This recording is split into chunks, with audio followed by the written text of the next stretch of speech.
turn your head to the right or left. The left is good, the right is The right is the side. So Jiu-Jitsu injury. We had some pre-existing stuff. He was feeling better, got back to it a little too soon. Roughhousing on the Jiu-Jitsu mats. So what we're thinking is there could be some kind of disc problem herniation in the cervical, because it does feel a lot better when we traction it. That feels better. Mm-hmm. And then a lot of times what I'll do to check that too is I'll traction to where as long as that feels good. If that feels good, we know it's not really so much a strain sprain in the muscles, ligaments, or tendons, because that usually wouldn't feel good if I'm pulling, like after a whiplash. So with this, if that feels good, then we're starting to think maybe more disc to nerve to muscle. Does that feel better when I rotate now? It does. It does. So we know if I decompress, we're taking pressure off the disc, opening up the disc, and we're taking pressure off those nerve roots, and that allows me to rotate through. So those joints that are causing mechanical nerve irritation, inflammation that go to the muscle and make the muscle spasm, it's relieving it. So someone like this, like an athlete, a lot of times I will go right to this decompression type adjustment. See if you can lift your head too. Is that difficult to lift? Does that hurt at all or no? No. Okay. Bring your chin up to here and just resist. And deep neck flexors also get weak. That's common after a whiplash type of thing, but those are usually weak muscles. The stability's not there yet.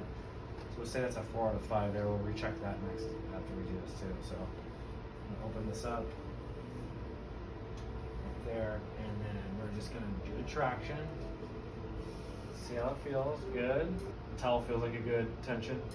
Yes. Good. All right. So we're just gonna take a deep breath in. Let all of it out.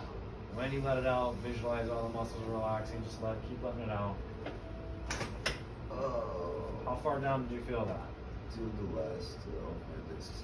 All the way down to the sacral area? Okay. And that's not uncommon. Someone that moves a lot, and we'd like to see that you can actually feel all the way down. Sometimes the things are so locked up, they only feel to the neck, but I scale it. There's like a level 1, 2, or 3. That was probably more like a level 1, 2 of me pulling as far as the force that I'm using. I'm just gonna bring this out. And I just want you to reassess, see if there's any change with that right away with your rotation first. Rotate left and right. Oh yeah. Much better, right? Much better, yeah. So I guess you could say the theory behind that is we probably are thinking, yeah, it's probably disc. We could definitely do an MRI, confirm that. But the mechanical diagnosis and like the movements is actually like diagnose it much better than just an MRI alone. So now we can know, like, okay, we treat this as more of a disc problem. We need to decompress it. We need to get the joints moving better. So that's setting them up, number one, so we can actually get maybe some exercises like cervical retraction. We'll try some other various PT type style exercises that he can start to do on his own as well. But that's really good that you had a good response to that. It does kind of confirm that you probably have the prior disc problem that hasn't healed and you just went back to it too soon. Disc problems like that, man, they can take a couple months. It can feel better in that time frame much sooner.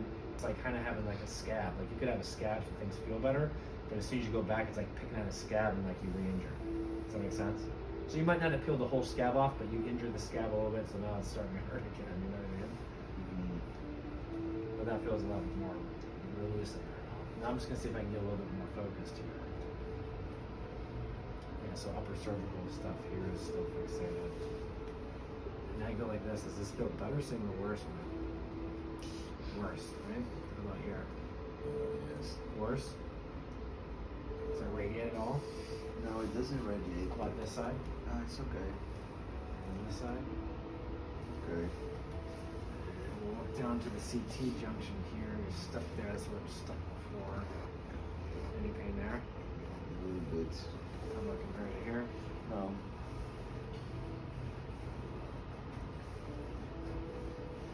I always test usually with a joint mobilization.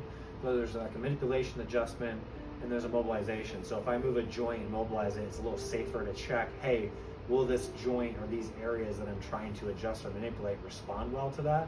So I can always check to see, is this safe to do by doing a mobilization in the same direction that I'm going, and I want to like speed things up and manipulate or adjust that area. So if it doesn't feel good or if it radiates, probably not a good direction to go with it. That's feeling a lot more normal right now. Try to do a cervical retraction where you just kind of do like a double chin into my fingers here. That's good. Feels good. Perfect. And then you bring the shoulders down and back. So we're taking the upper traps and relaxing those. And we're just going to push into my fingers. How does that feel?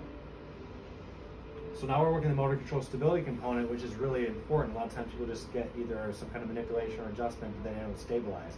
Or they're trying to do stability work, like in PT, before they get the, mobilization dialed in. So you have to kind of do both and figure out which one needs to come first. That's kind of what we try to do. So now we know, like, okay, we got more mobility, it feels better, but let's start to kind of glue that in and stabilize it with some exercises. And relax it. Good.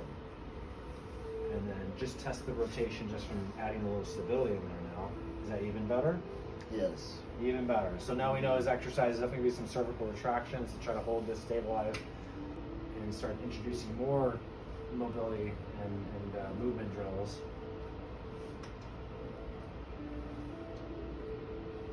So I'm just going to check your end range now here.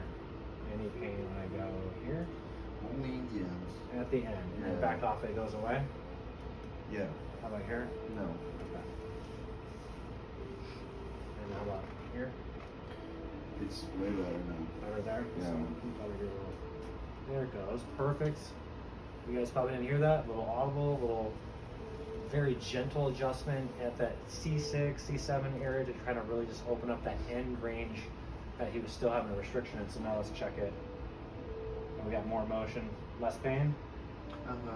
Just Maybe a little bit, but just better. in the end, yeah. Perfect.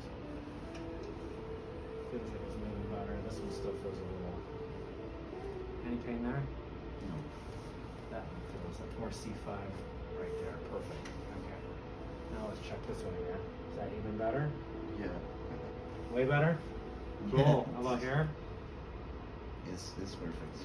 Awesome. So that's how we do it.